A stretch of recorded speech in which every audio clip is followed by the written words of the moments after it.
تخيل كده ليلة فرح كبيرة والناس متجمعة وفرحانة وبترقص وبتغني، وفجأة واحدة كده العروسة تختفي من وسط الفرح.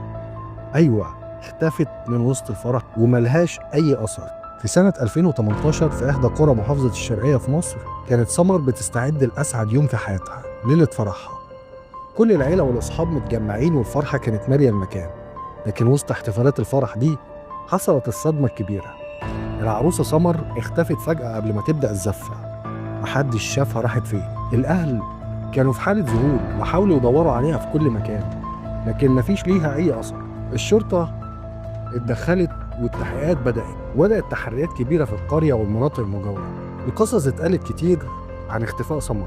بعض الناس قالت إنها اتخطفت، وبعضهم قالوا إن في خلافات أسرية ممكن تكون السبب، والبعض الآخر رجح إنها تكون هربت بسبب ضغوط أو خلاف مع زوجها أو عيلته. بعض الناس برضه قالت إنه ممكن يكون بسبب السحر والأعمال.